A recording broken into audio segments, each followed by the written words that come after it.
मी माझ्या आयुष्यामध्ये जे परिवर्तन करायला पाहिजे होतं ते परिवर्तन इथं आल्यानंतर होईल आणि बाबासाहेबांनी जे हिंदू धर्म सोडून बौद्ध धर्म स्वीकारला त्या मार्गावर आम्हाला जाता येईल का असं मला वाटतं आणि त्या मार्गावर जावं असं मला वाटतं.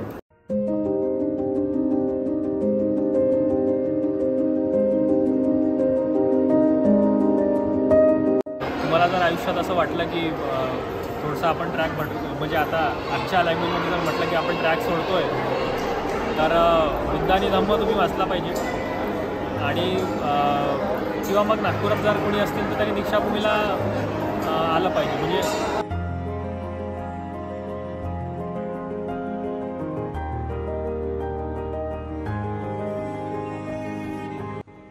मी हिंदू म्हणून जन्माला आलो तरी मी हिंदू म्हणून मरणार नाही अशी घोषणा देत 1956 साली डॉक्टर बाबासाहेब आंबेडकर यांनी नागपूर येथे हजारोच्या संख्येने लोकांना बौद्ध धर्माची दीक्षा दिली. त्याच नागपूरच्या दीक्षाभूमीत आज आपण आलेलो आहोत. तुम्ही माझ्या मागे पाहू शकता. दीक्षाभूमीवर लाखोच्या संख्येने अनुयायी इथे येत असतात. डॉक्टर बाबासाहेब आंबेडकरांनी ज्या ठिकाणी बौद्ध धर्माची लोकांना दीक्षा दिली त्या दीक्षाभूमीवर नतमस्तक व्हायला अनुयायी हजारोच्या संख्येने येत असतात. हीच दीक्षाभूमी नेमकी कशी आहे काय आहे आज आपण या व्हिडिओतून जाणून घेणार आहोत. चला तर मग आपण पाहूया.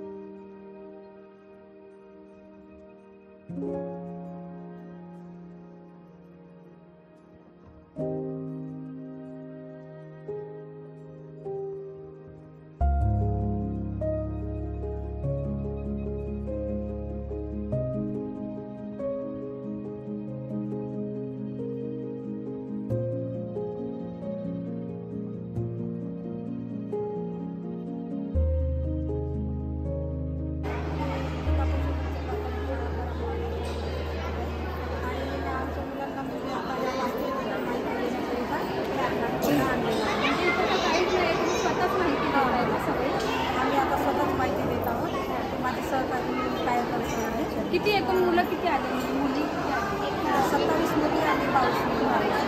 नागपुरातच आहेत का? नाही,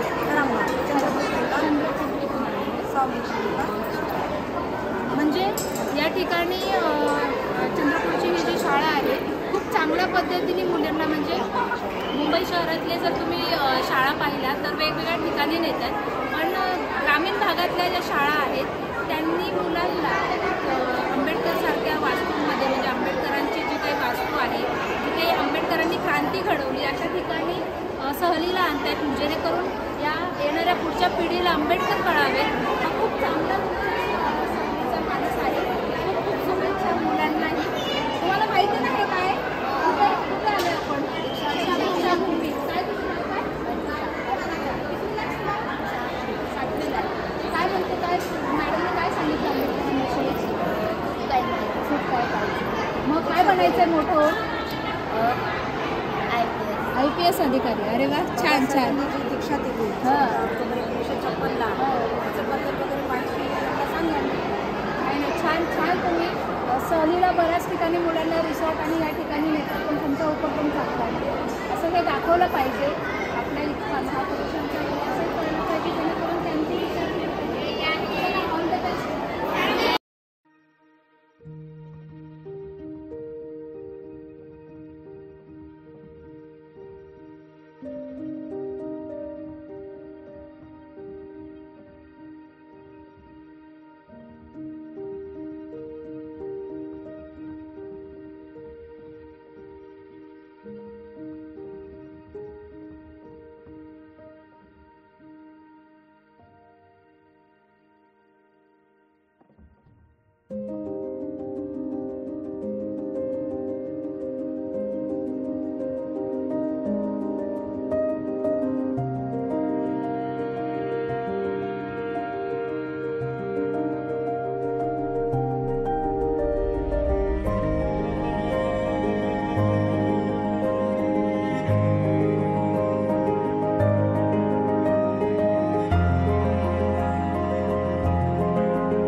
दीक्षाभूमीला मी नेहमी भेट देत असतो.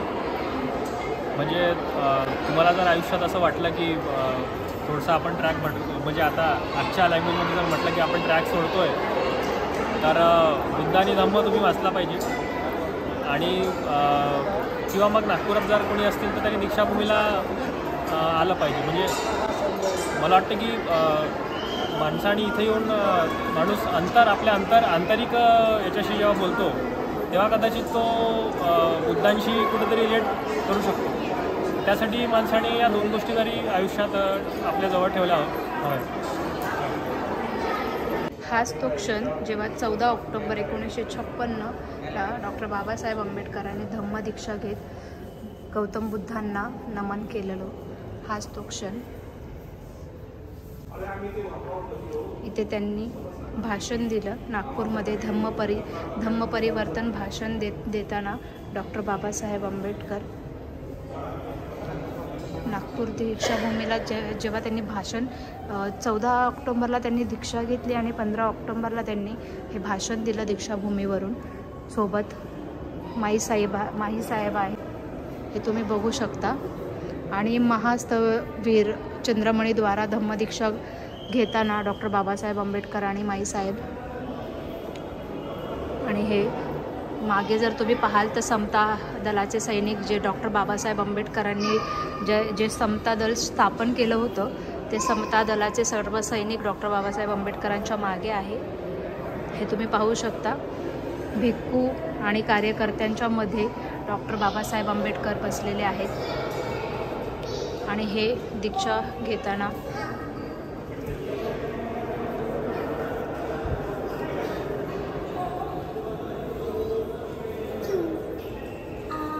सोबतच दीक्षा देताना बौद्ध उपासकांना जे म्हणजे धम्माचं ज्ञान देताना धम्म नेमका काय आहे, बौद्ध धम्म आपण हा का स्वीकारतोय, याचं हे समजवताना डॉक्टर बाबासाहेब आंबेडकरांचं हे फोटो आहे. विशाल अशा जनसमूहाला यावेळी त्यांनी संबोधित करून बौद्ध धम्माची दीक्षा दिलीच. सोबतच हा धम्म आपण का स्वीकारतोय याची ही माहिती डॉक्टर बाबासाहेब आंबेडकरांनी दिली. याच वेळी हिंदू धर्म त्यागला आणि 22 प्रतिज्ञा ह्या त्यांनी देत ही दीक्षा दिलेली. कुठून आले तुम्ही? मी बीडवरून आलो. बीडवरून. कुठे कशासाठी? फक्त दीक्षाभूमी बघायला आलेत का काय वेगळ्या कामासाठी? वेगळं नाही, मोर्चासाठी. कुठले मोर्चा? गायरनधारकांचा. बरं, मग दीक्षाभूमीला भेट दिली, कसं वाटतंय? छान वाटतंय. काय माझ्या आयुष्यात मी पहिल्यांदाच भेट दिलेली आहे. माझं वय 50 वर्षे आहे, तरीही मी या दीक्षाभूमीला भेट दिलेली नाही. आणि मोर्चाच्या निमित्तानं माझ्या मित्राला सांगितलं की मला दीक्षाभूमीला जायचं. त्यांना सांगितलं चलो येतो तुझ्या. काय वाटतं दीक्षाभूमीवर येऊन? काय अनुभव काय येतो? अनुभव असा आहे, मी माझ्या आयुष्यामध्ये जे परिवर्तन करायला पाहिजे होतं ते परिवर्तन इथं आल्यानंतर होईल. आणि बाबासाहेबांनी जे हिंदू धर्म सोडून बौद्ध धर्म स्वीकारला, त्या मार्गावर आम्हाला जाता येईल का असं मला वाटतं आणि त्या मार्गावर जावं असं मला वाटतं. आणि हा जो शेवटचा क्षण जेव्हा डॉक्टर बाबासाहेब आंबेडकर आपल्या सगळ्यांनाच सोडून गेले, ही तारीख 6 डिसेंबर 1956. आणि हे चित्र माईसाहेब सोबत असताना असं हे दीक्षाभूमीवर, नागपूर येथील दीक्षाभूमीवर डॉक्टर बाबासाहेब आंबेडकरांच्या जीवनपटाची संदर्भात माहिती दिलेली आहे. तुम्ही पाहू शकता हे सर्व फोटो. डॉक्टर बाबासाहेब आंबेडकरांचे जीवनामध्ये नेमक्या त्यांनी काय काय गोष्टी केल्या, आंबेडकरी चळवळ कशी उभारली, मग ते महाविद्यालय असो किंवा हिंदू धर्म सोडून बौद्ध धर्माची दीक्षा घेत 22 प्रतिज्ञा देत दीक्षा दिलेली आहे. या सगळ्या बाबी या ठिकाणी नोंदवण्यात आलेल्या आहेत, प्रदर्शित केलेल्या आहेत की येणारे प्रत्येक अनुयायाला डॉक्टर बाबासाहेब आंबेडकर कळावे आणि त्यांनीही त्यांच्यासारखे त्यांचे विचार घेऊन आपल्या आयुष्यामध्ये परिवर्तन करावं.